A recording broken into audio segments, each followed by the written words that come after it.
Hello, welcome to Sophie & Co. I'm Sophie Shepard-Natze. The EU doesn't know what to do with its member Hungary, where strong Prime Minister Orban dares to defy the vision Brussels has for the future of the Union. So how will Hungary hold under pressure, and what will this dispute mean for the future of the Union? Well, I asked the Hungarian Foreign Minister Péter Szijjártó. A rift is widening across the EU, cutting a line down the bloc in the shadow of the former Iron Curtain, with Eastern European members growing frustrated with Brussels' orders and the EU establishment put off by the Eastern politicians' behavior, in particular with Hungary's migration and political decisions. Is there room in the Union for several political visions? Can the partnership figure out a way to balance national and continental interests, or does the EU risk being torn apart by the East-West confrontation? Péter Szijjártó, it's really good to have you again on our program. Welcome back. It's my honor. Thanks so for lots to talk letting about. me be here. There are tensions between Hungary and Ukraine over the rights of the ethnic Hungarians in the West, and you have said that Ukraine stabbed Hungary in the back. What is your reaction going to be, Hungary's reaction?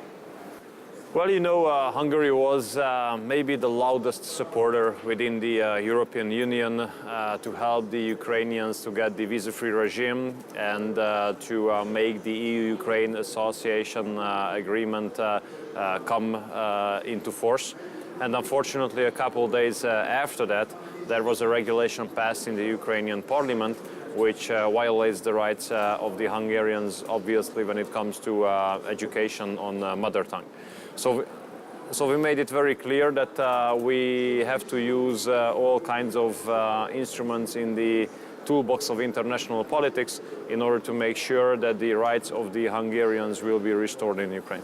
So you have sent a memorandum to NATO suggesting that Hungarians shouldn't abide by Ukrainian law. Why NATO, and do you think it's going to back up your memorandum? Well, you know, we are part of the alliance, so it's obvious that we inform our allies about our policy towards a country which has the inspiration to go forward when it comes to the Euro-Atlantic integration path. And we would be very happy to come back to our position to support the Ukrainians on this path, but definitely the Ukrainians have to comply with the international regulations when it comes to minorities. The Venice Commission made a very clear proposal to the Ukrainians to consult with the national minorities and do not implement any kind of regulations which basically violates the already existing rights of the minorities. So all we want is nothing special, nothing extraordinary, just Ukraine to comply with the EU regulations and with the proposal of the Venice Commission. But your memorandum to NATO, it was just to inform the allies rather than expect a reaction from them. Well, there's a continuous negotiation going on, of course, with NATO member states, with allies within the European Union about how we see this situation. We made a proposal there that those minorities belonging to NATO member states should be exempt from such kind of regulations. We will see whether there's any reaction from our allies, and then we will continue the dialogue and the discussion on that. So members of the European Parliament are accusing Hungary of human rights violations, saying that your prime minister is actually smearing critics, journalists, NGOs. You've said those are lies. Why do they have such a harsh stance on your prime minister? You know, we had a and we still have a very serious debate with an international network which is led and financed by George Soros, whose name you might know and your watchers might know as well. We have a very open and a very serious debate with him, as the Hungarian government has a very strong anti-migration policy. We made it very clear that it is only us Hungarians who can make a decision whom we allow to come to Hungary, It is only us Hungarians to make a decision with whom we want to live together. We don't want to let neither the European Union nor the United Nations to force us to invite people in our country whom we do not want to invite. We made it very clear that protection of our border and guaranteeing the security of our citizens is the #1 priority for us.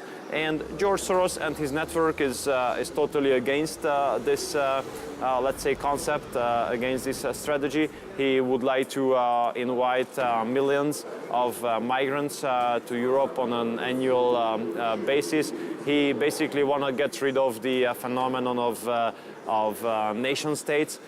So this is a very open conflict and confrontation between us, and we have to see that the Soros network does definitely have people, members of the European Parliament, and these kind of attacks against my country, against our government, against our Prime Minister are based on this political approach. You know, these kind of reports which are being written about my country, these absolutely take facts out of consideration. Are they groundless? Sorry? Are they groundless? Yeah, absolutely. I mean, you just let me give you 2 examples. All these accusations say that there's no freedom of media, freedom of press in Hungary. But if you look at the internet, for example, you look at the web pages, you will see that the anti-government rhetoric and the critics on government is in a vast majority compared to those news which are favoring the government or which are considering government decision as positive. So, and you know, in Hungary it would be totally impossible to hide facts like when migrants attack the citizens of our country. In some Western European countries it did happen. Or when it comes to anti-Semitism, it's a constant accusation against us. Although we are proud that we have absolutely implemented zero tolerance against anti-Semitism. There's the biggest Jewish community of Central Europe living in Budapest. We do not only renovate the synagogues within Hungary, but around Hungary as well. And you know, it's not Budapest where Jewish youngsters wearing kippah are attacked on the open streets. It's in not Paris, everywhere, yes, you know, absolutely. and compared to that, we are always under accusations. Brussels is also accusing your government of stepping on the independence of the judiciary, and they're actually threatening to invoke the EU law. I think it's Article 7, that would actually strip Hungary of the EU voting rights. Yeah, well, could it come to that? Well, actually, there are definitely some endeavors to put very heavy attacks on Hungary and on Poland as well. So procedure based on Article 7 you referred to was kind of launched in relationship with Poland. We oppose that because we think it's absolutely based on double standards. And when you put facts into consideration, there's no factual ground, there's no factual basis to launch such kind of a procedure against Hungary. Because, for example, when it comes to judiciary, you were kind enough to refer to. Yes, we did have debates with the European Commission about legislation in Hungary regarding the judiciary system. But the fact is that we have already closed all these issues in 3 different ways. Either we understood the Commission was right and then changed the regulation. Either the Commission admitted that we were right and then we left it as it was, or we couldn't agree and then we went to the European Court and they respected the regulation or the decision of the European Court. So these are all closed issues. So all these issues which are being put in the report about Hungary just very recently in the Committee of Liberties and Justice of the European Parliament, these are mostly already closed issues between the European Commission and Hungary. So, in general, Brussels have lots of demands when it comes to Hungary, and they're, actually saying that if Hungary doesn't meet those demands, whether it's judiciary or freedom of press or immigration, they're actually saying that we may not fund you in the next EU budget. So, here's the thing. Whatever EU gives you only makes up 6% of your budget. First of all, is it worth it? Is that money worth doing everything they want you to do? Because I know that Mr. Orbán has said, we don't have to live off German money anyways. Well, you know, Hungary's interest is European Union to be strong, because a strong Hungary needs a strong European Union, because we have a very open economy, and 79% of our export goes to the European Union. We have an export over GDP ratio around 90%, so you can imagine how significant for us it is, European Union to be strong and European Union to have a competitive economy. On the other hand, when it comes to European funds, yes, European funds play an important role in our economy, but this is not a one-way road, because we don't get these funds as gift or as a humanitarian aid or as a donation from our Western European friends. These funds are to be given to us based on contracts. And why? Because the Hungarian economy has been opened, the Hungarian market has been opened for Western European companies, making a lot of profit on the Hungarian market. This is one lane of the road, and the other lane of the road is the European funding. So this is not another one-way road, you understand? This is a vice versa situation. So we totally reject that false context to be painted up on the wall as if we would only enjoy European funds for free. This is not true.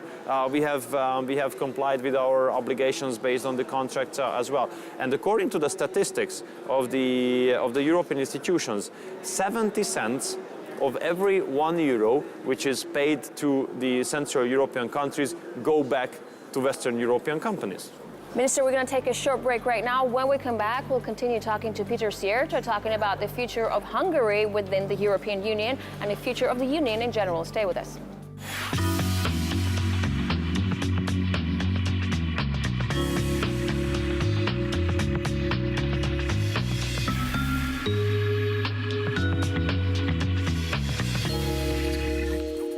And I'm back with the Hungarian Foreign Minister, Peter Szijjártó.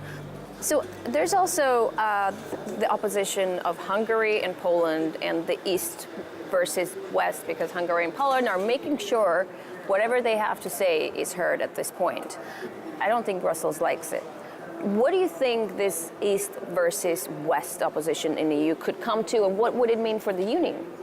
Well, you know, we are absolutely interested in the unity of the European Union, so we oppose all kind of comparison like that if there were like Western and Eastern members of the European Union, because European Union must show unity. Although, if we put into consideration why Poland and why Hungary are under this constant torture, let's put it this way, well, it's obvious.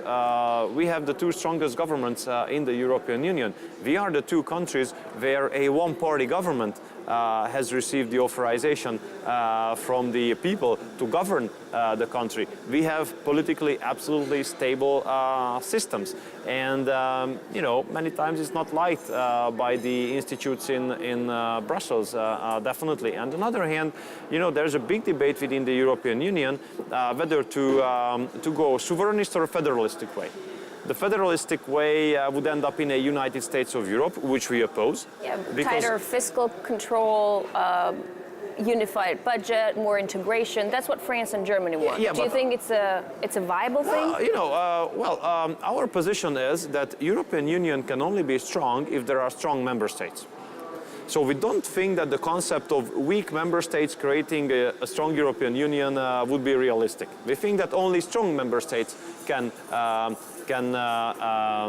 form a strong European Union. That's why, for example, we are absolutely in favor of the competition within the European Union, meaning that we don't like the tax harmonization, for example, and we don't want the irresponsible economic policies to be communized.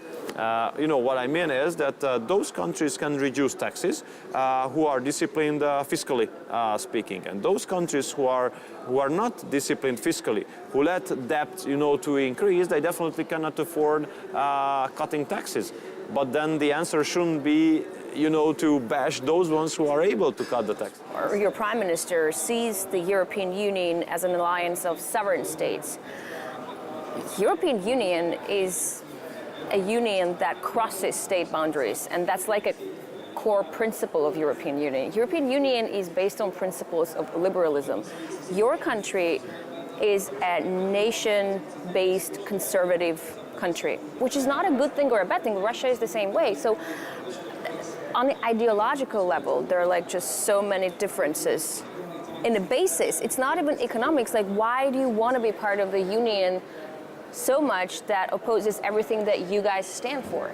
Well, actually, it's not everything is opposed. Poor things. Yeah, but you know, if you look at the statistics, for example, how many infringement procedures are going on against us and others, you will see that we are somewhere in the middle. So there's nothing extraordinary in this regard. Yeah, we have definitely debates based on ideology as well. For example, you know, when it comes to the fact that when an election is not won by the liberals, then that system is immediately considered as not a democracy, which is totally unacceptable. If the liberals do not win, it can be a democracy, of course. So that's why what we are trying to build in Hungary, or what we are intending to build in Hungary, is a Christian democracy, you know, based on Christian values, work, achievement, merit-based society. Yeah, there are debates about that as well, but all in all, our interest is a strong European Union, because within a strong European Union, Hungary can be strong. Okay, so there's the EU commissioner who actually voiced her opinion about Hungary and the Czech Republic and Poland, voicing their concerns and their views, and she said, you know, those are sandbags, those three countries, that could be thrown away. Could it come to that? Hungary, Czech Republic, Slovakia, and Poland, the Visegrad countries, are members of the European Union and will be members of the European Union. And even more than that, this Central European region is currently the growth engine of the European Union. Our growth rate is much higher than the European average. Everybody speaks about the German, French cooperation when it comes to the issue of European competitiveness. But if you look at the figures, you will see that the trade between Germany and the Visegrad countries is 55% higher than the trade annually between Germany and France, which shows that the economic cooperation between Germany and Central Europe is extremely strong, and Central Europe became kind of a backyard for the German industry, which has always been and which will always be, I guess, the backbone of the European economy. So actually, the strong Central Europe is the interest of the European Union, because a strong Central Europe can contribute to European Union being strong as well. That's why we reject all kinds of these kinds of accusations, you know, against us, and politically based attacks. The bottom line is, EU is in crisis right now. So there is the Eastern countries that want more independence in terms of making decisions. There is the center, Brussels, France, and Germany, who want tighter integration and maybe a two-speed Europe. It is absolutely clear that EU cannot go on living in a shape that it's in right now. Something needs to change. We don't really know what. Where do you see Hungary in this union? Like, do you feel like you'll be one of those like faster integrating countries, or do you feel like you would want to be in the second part where the countries will have like more decisions to themselves, but you know, they won't be as integrated as France and Germany? Well, if you mean that European Union is faced with historic challenges, you are right, and not only one. We have the migration crisis, we have the threat of terror, we have the Brexit, we have the energy security issues, and many others with which we have to deal. So that's why I think it's obvious that there are debates going on about the future of the European Union, because when should debates go on if not now, when we have to find answers for the historic type of challenges. And our approach is definitely a sovereignist approach, meaning that, that those answers which have already been given successfully to these kind of questions have been made on the level of member states. For instance, take the migration issue. You know, Hungary's answer was the only successful answer by regaining the control over our own border with the assistance of the Visegrad countries, and making it obvious and making it clear that yes, it's absolutely possible to protect your border and do not let any illegal migrants entering the territory of your country. But I have to ask you about that, though, Minister, because you were so adamant about, being tough on migration, building walls, cracking down on NGOs, and then secretly you've accepted 1,200 or 300 illegal, and that's like the quota that the EU asks you to accept anyway. So what's the point of being so tough on it if you're going to secretly accept those immigrants anyways? These are two totally different things. Because asylum seekers, based on the Geneva Convention, should not be confused with the illegal migrants entering the territory of ours in a violent way, attacking our police, tearing down the fence, not respecting our rules and regulations, blocking our highways, occupying our public areas, not wanting to go to the refugee stations, and so on and so forth. So these two things should not be confused, because these are two totally different issues.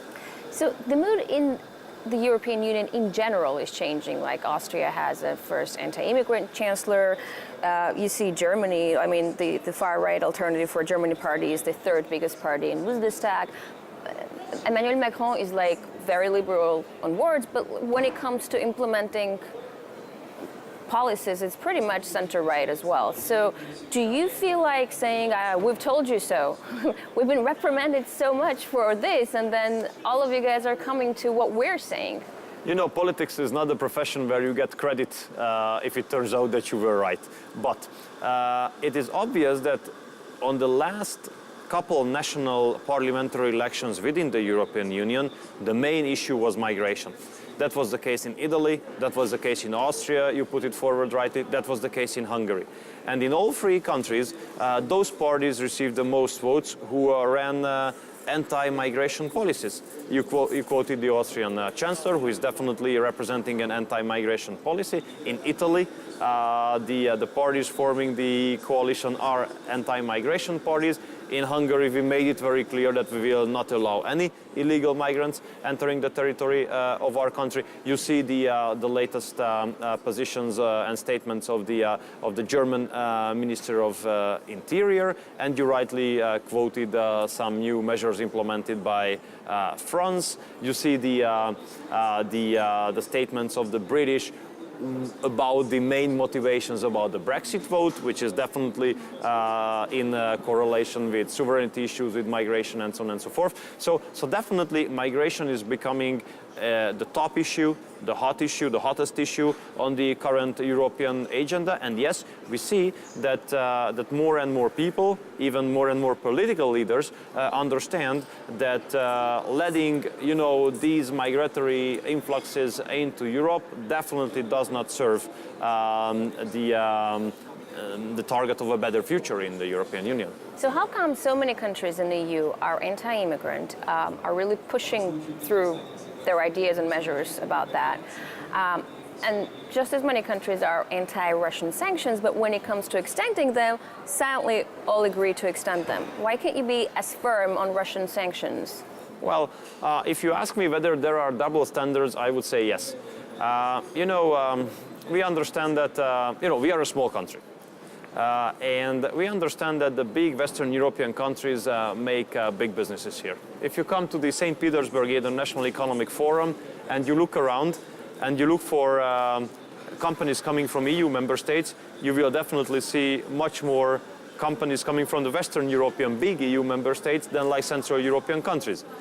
If you see the top event of this forum will be the panel which will be shared by the French and the Russian presidents. If you look at the preparation of Nord Stream 2, you see the biggest Western European energy companies being involved. If you look at how the trade figures are changing between Russia and the Western European countries, one might be surprised. So if you ask me whether there are double standards, yes, they definitely are. There's a big debate in the European Union about whether the sanctions were successful or not. but definitely the unity of the European Union is very important. So the decision about even if it's at the expense of the Russian sanctions. Yeah, so that's why the prolongation of the sanctions have always been decided upon. But it's interesting to come to see here the big Western European companies making business with their Russian counterparts. Christine Lagarde, Emmanuel Macron. Yeah. We're open to anyone who wants to come and make business with us. Thank you very much for this interview, Thank Minister, you for the opportunity. and good luck with everything. I really do appreciate it. Thank you. Спасибо большое.